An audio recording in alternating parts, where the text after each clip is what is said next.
morning. All right, so I'm going to start off just sharing a little bit about the trip that I'm going to be going on. I'm so excited for this trip. In seventh grade, I read a book in my English class, and we learned about the history of Cambodia. And I don't know if it's very well known, they had a mass genocide there in 1975 through 79, so pretty recently. And about 1.5 to 3 million Cambodians died during it. And so my English teacher actually had the opportunity to go over to Cambodia, and we were able to watch home videos that she had taken while she was there, and we just learned about the culture and the history. And ever since that time in seventh grade, I have wanted to go to Cambodia, and I thought, I will go there one day. And so I was signing up for missions this year through ORU, and I saw Cambodia on there, and I was like, whoa, that's new. That has not been there, because I would have signed up for that for sure in the past. And so I signed up, and I went in and I talked to the head director of missions at ORU about it. And he was telling me how this is their first year going there. We've never gone to Cambodia before. And we're going to be partnering with a group called Overland Missions, which basically what they do is they have so many different types of missionaries that they send out. And they have groups like us that'll go for a short amount of time, like we're just going for 4 weeks. And we're going to go into different villages and different little towns out in the rural parts of Cambodia. And we're going to be sharing the gospel with people. And most of the people that we're going to talk to have never heard the gospel in their lives. Like, they just have never heard it. Which, for me, that's just, like, insane to think about, because in America, everybody has heard some form of the gospel at some point in time. And so to think about the fact that we're going to be going out and sharing the love of Jesus and the gospel and the hope that they can find with that for the first time in their lives is so exciting. And I just can't wait. But I have a little video that I was going to play that Overland Missions put on their website about the trips that they're doing in Southeast Asia. So I'm going to watch that.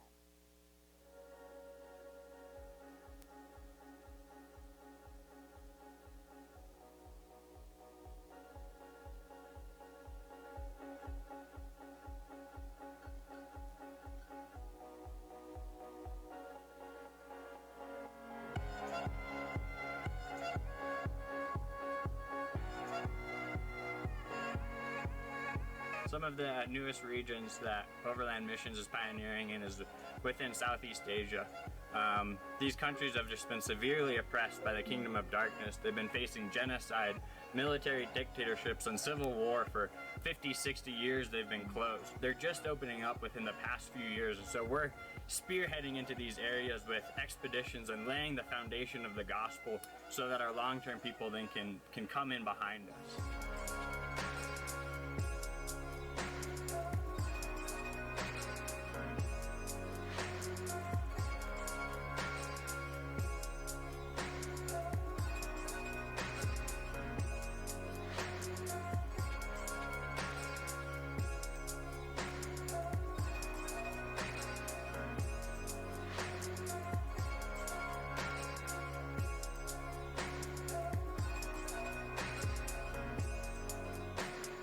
And we have seen the Spirit of God moving throughout Southeast Asia, and we need you to join us.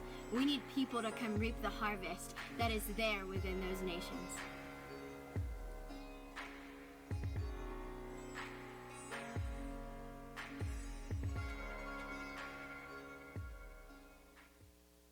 So that's just a small snippet of what we're going to be doing while we're over there. As you can see, we're going to be in villages that are, they're pretty much in poverty. They don't have a lot. We're probably going to be showering once a week, maybe. We're going to be going into these villages, and we're going to go through one village each week is our goal. And we're just going to be sharing with them. We're going to go from hut to hut and just make sure that we hit everyone in the town. And they briefly mentioned it. We're like the expedition team, and then long-term missionaries come in behind us. And once we've evangelized to the entire village, then a long-term missionary couple usually will come in, and they will move there permanently.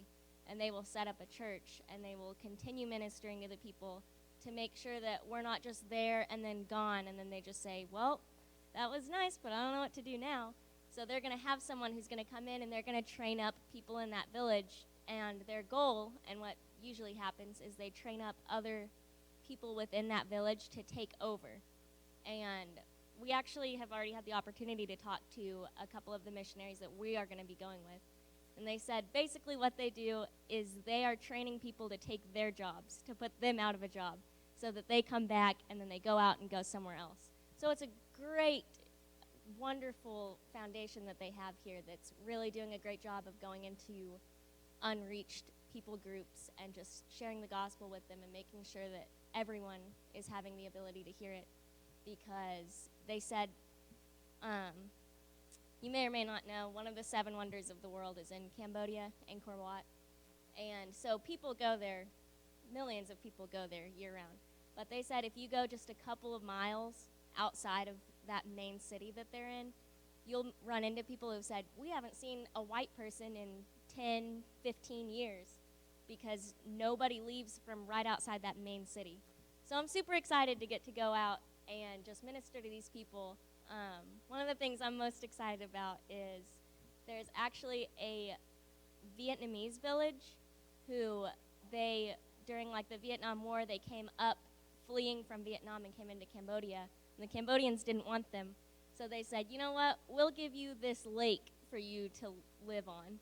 So they had to go in and build up, I don't know what you would call them, just like little shacks basically that have really long sticks that stick out of the water, and then their houses are just on top of the water. So they're literally in the middle of a lake. And the only way to get to them is by boat. So we're going to be taking boats out every day and just ministering to them. And I'm so excited because that sounds so cool to me. It's going to be a great time. Oh yeah, and I had written down, just to put this into perspective, how many people have not heard the gospel. 96.9% of Cambodia identifies as Buddhist. And so they believe that there are all kinds of gods, all kinds of things that they worship. They're looking for that oneness and that peace that they can find of, basically Jesus Christ, and they don't know it. There's 0.4% of the population is Christian, which is a very, very small amount. And so we're going to have a great opportunity to go out and just minister to them. But while I was meeting with my team, because we meet weekly in the months leading up to our missions trip, while we were meeting, we were just talking about our goals and what we're going to be trying to accomplish while we're over there. And we were talking about how we need to make sure that we have down the basics of the Bible. And so I thought, okay, I'm a pastor's kid. I've grown up in church my entire life. Of course, I know the basics of the Bible. But then I started thinking more about it, and I thought, you know what? I have gotten so focused on thinking that, like, I don't need to learn the basics. I don't need to go back to the basics and understand the core motivations of the Bible, that I've focused more on just perfecting my life, learning more in depth, and I haven't been able to achieve that. I've had several conversations with my dad about, I just can't get into the Bible. I want to read it like you do and like pull out all of the Greek words and all of the deeper meanings behind things, and that's just not something that I was able to do. And so then I realized that's because I didn't have a firm foundation of actually knowing and understanding the Bible. And so I started reading it for myself as well as to minister to the people of Cambodia. And I've read through the New Testament. I'm starting again in the Old Testament. And one of the main messages that I have read so far is just the basics of having faith. And so as I was reading that and as I was preparing for this message, I thought, you know what? That's something that doesn't apply to just people over there. That applies to people here. Because possibly more so, people over there in other countries are excited to go to church. They want to be at church as often as they can. We talked to one couple who, I don't remember what nation it was. It was Iran, I think. They went over there and they had one page out of a Bible. that they had smuggled in because it was illegal to bring it in, and they'd smuggled it in within other papers. So they had torn one page out of a Bible, and they had started in their little town. They had started gathering every week and just dissecting that one page of the Bible. And they had a missionary come over, and he had tons of Bibles with him in their language. And he talked to the main leader there, and he was saying, wow, I can't imagine how amazing your lives must be if you have the entire Bible. Like, our lives have changed so much with just this one page. And you have a whole Bible, and you have tons of them, all these different versions, all of these things that, like, go in depth for you. You don't have to try to decipher it on your own. And that made me really sad when I heard that, because I thought, you know, he's right. Like, we should be thriving within the Christian community because we have all of these resources available to us.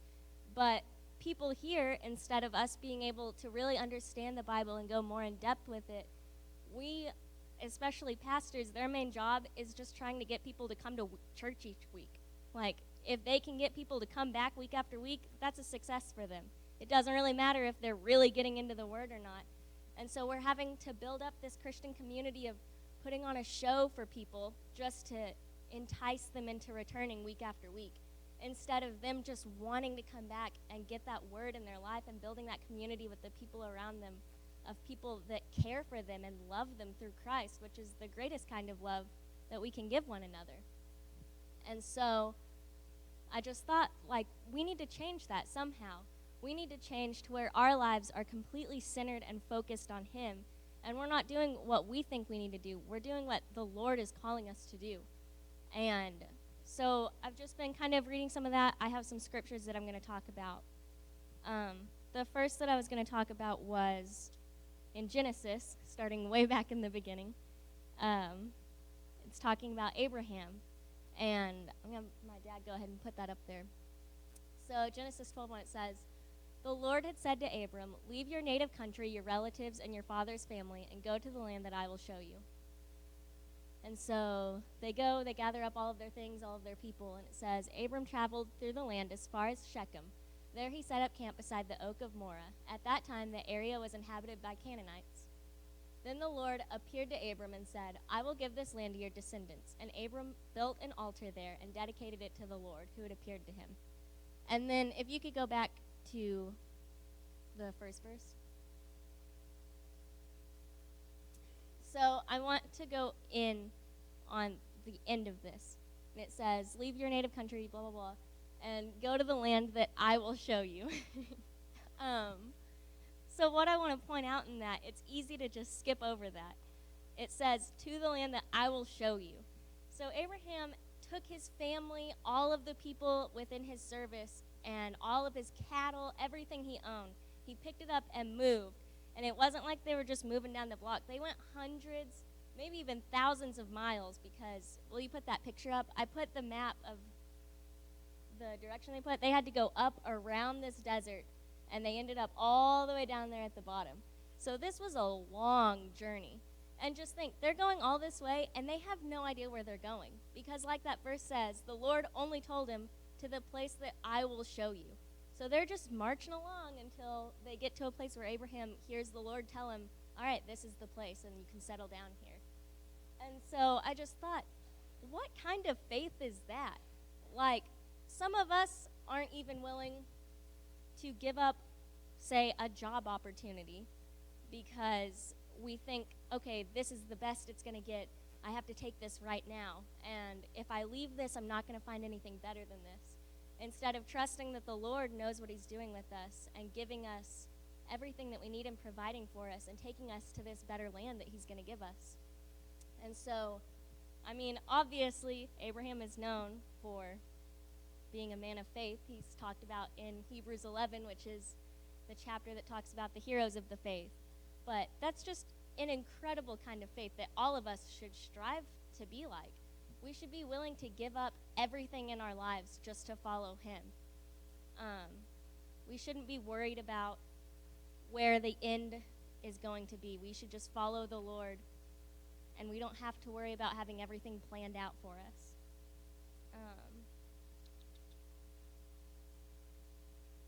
So then I was going to go to the New Testament. We're going to skip quite a ways to where we're talking about once you have faith, faith alone isn't enough. You need to have faith as well as the works that prove your faith. And the Bible explicitly says good works cannot alone get you to heaven. You have to have faith. You have to have a belief in Jesus Christ. But it's also said several times that if you have faith and you have no good works to show for it, you don't really have faith. That's not, you can't claim to have faith and not be able to prove it to anybody. So I'm going to put up James 2. Yeah. What good is it, dear brothers and sisters, if you say you have faith but don't show it by your actions? Can that kind of faith save anyone? Suppose you see a brother or sister who has no food or clothing, and you say, goodbye and have a good day. Stay warm and eat well. But then you don't give that person any food or clothing. What good does that do? So you see, faith by itself isn't enough. Unless it produces good deeds, it is dead and useless. Now someone may argue, some people have faith, others have good deeds. But I say, how can you show me your faith if you don't have good deeds? I will show you my faith by my good deeds. You say you have faith, for you believe that there is one God. Good for you. Even the demons believe this, and they tremble in terror. How foolish. Can't you see that faith without good deeds is useless? So it even says in the Bible, if you're just saying like, oh, poor them, or something that probably all of us are guilty of at one point or another, just saying, you know what, like, I'll just keep you in my mind. I'll pray for you. That's great. You should be praying for people and praying for the things that are horrible and wrong in this world. But that alone isn't enough. And most of the time when you say, I'll pray for you, we don't actually do it. We think about it maybe once, and then it doesn't cross our mind again. So we need to be taking active steps to ensure that we are showing the people of the world what true Christians are like. We should be proving to them by our good works that we have a faith in Jesus Christ. I had a quote written down, and it says, you can give without loving, but you cannot love without giving. Because I know so many people that are wonderful people. They give and they go and help people all the time, and they've basically given up their lives to help others that are in need, and they're not Christians. And so you can look at them and say, well, they're a wonderful person, and I know this Christian who is hypocritical, and they just talk poorly about everyone else, and they never do anything to help anyone. And you would say, okay, well, who would you rather be like? We shouldn't have that comparison. We should be the ones who are out there giving out of love to the people around us so that people will want to strive to be like us and say, you know what? They're different. I want to be like that because they're making a difference and an impact in this world. And not only by clothing people, giving them food, that alone isn't enough. We need to fill them with the hope and the love of the gospel. Because as Christians, that's our main goal. Our number one goal should be introducing people to Jesus. Because we may not be able to give them all of the things that they need, but if we show them the love of Christ, he will stay with them forever, and he will protect them and take care of them, and he will give them a hope when everything else seems hopeless. I had another quote that says, peace is not the absence of conflict, but the presence of Jesus, which I thought is such a wonderful quote, because in this time of unrest, where it seems like you can never find peace in anything, there's always wars going on, you're always busy, there's always something going wrong that's just taking up all of your time, all of your energy, all of your efforts, and you're just looking for a peace. You're like, oh, God, I just want some kind of peace, some kind of way to relax. But you're not going to be able to find peace without looking for it in Jesus. If you set aside a time for him, that's your time of peace, your time of rest. It's your time to feel rejuvenated after you've spent your time with him, spent your time in the Word, spent your time praying, because nothing else feels better than that moment when you're just caught up in the presence of God and you can just feel his love encompassing you. There's nothing greater in this world. And if you have experienced that, then you know that, and you should want to share that with everybody around you. Because you shouldn't look at someone and say, yeah, you don't deserve that. Like, you don't need that kind of love and that kind of peace in your life. That's not the way that we should be looking at people. We should be excited for them and say, look, I know you're going through a rough time. I know you're exhausted and you feel like there's nowhere else to turn, but I have the answer for you. And then share the gospel with them. We should be sharing it with everybody around us. We should be sharing it with our coworkers. We should be sharing it with our friends, with our family members. We shouldn't leave anybody out. We should be sharing the gospel with everyone around us. We can't just wait to go on missions trips overseas somewhere to the people who need it more than we do. We need to be sharing it with the people right here. Because, honestly, America is going in a downslide in the Christian aspect because people are getting this idea in their minds that, well, I don't need to be at church to be a Christian, which is true for some people, because if you're dedicating the time and you are spending time in prayer, that doesn't mean that if you aren't able to make it to church, you're not a Christian, because what defines being a Christian is having faith in Jesus Christ.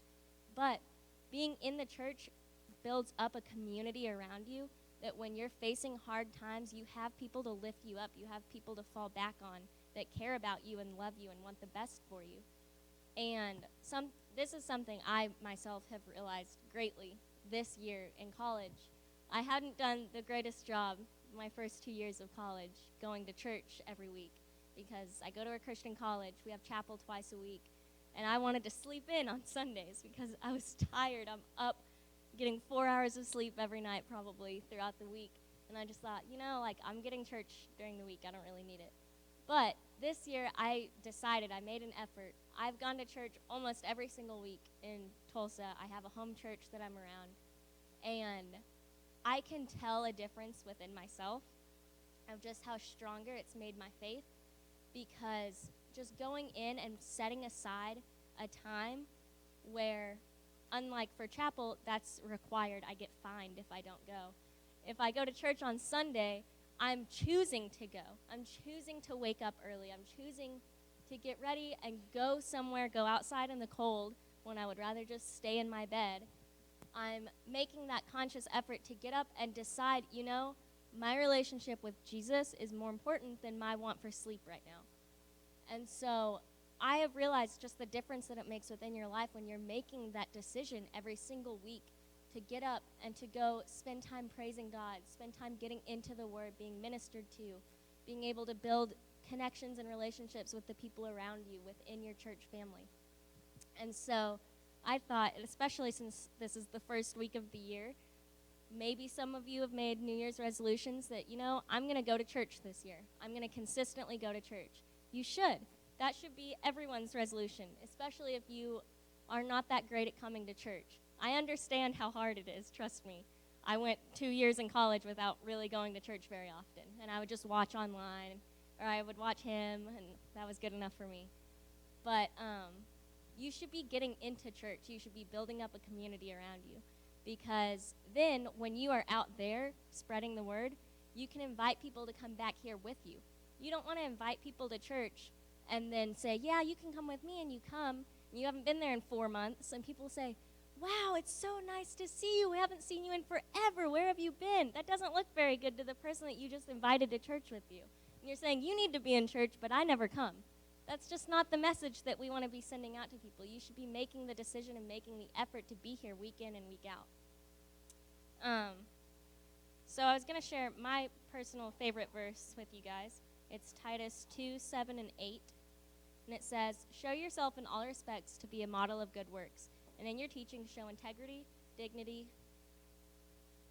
and sound speech that cannot be condemned, so that an opponent may be put to shame, having nothing evil to say about us.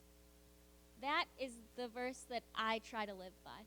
I want to live in a way that nobody can speak badly about me, and nothing that I am doing will be a bad message to the people around me.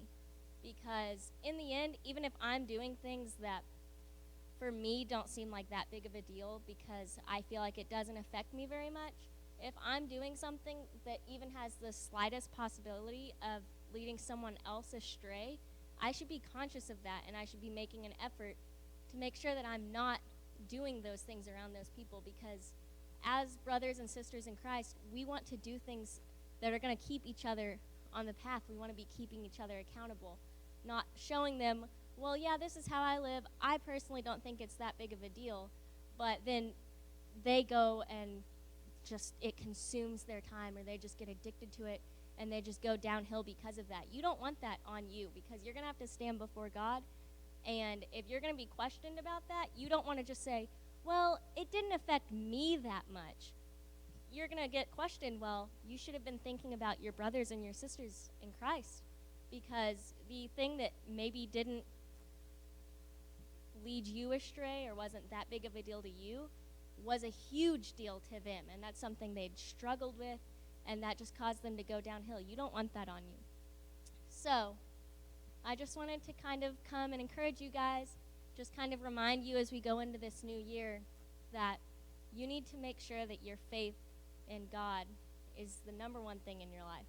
You need to be sure that you are willing to put your faith in Him entirely in everything that you're doing, in your financial life, in your where you're deciding to live, where you're deciding to work, what kind of friends you're keeping around you. You should be open to change any of that depending on what God is telling you to do. Not based on what you want to do, not based on what you think is the best move, but what He thinks is the best move. Because in the end, He knows what's best for us. And we don't want to get stuck on this small little thing that seems great to us at the time, when we have this amazing, huge thing waiting for us, if we're just willing to step out in faith and not know what the end result's going to be. You just have to be willing to put yourself out there. So I had a song that I was going to play for you guys that I discovered a couple weeks ago, I think. It's by Hillsong. It's called So Will I. And the lyrics for it are just amazing. I like to listen to it in times that I feel myself kind of slipping away. I don't want to read my Bible. I don't want to pray. I don't want to go to church. I have homework to do. I'm so busy. I have a million projects and assignments that are due. I easily get distracted doing other things. And this just kind of refocuses me, because it just shows you how great God is and how He's created all of these things for us, and how He laid His life down for us. There was one particular verse in it that you're about to hear that I just wanted to point out. At one point it says, God of salvation, you chased down my heart through all of my failure and pride. On a hill you created, the light of the world, abandoned in darkness to die.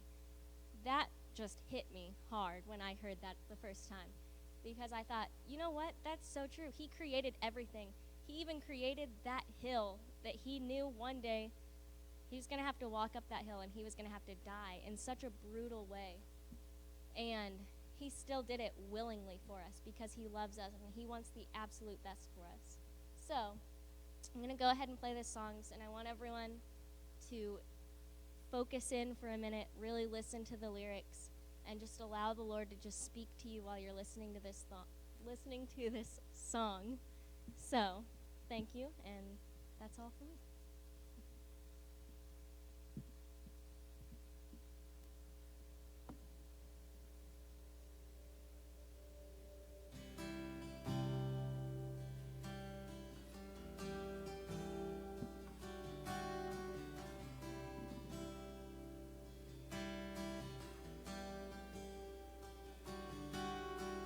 God of creation, there at the start, before the beginning of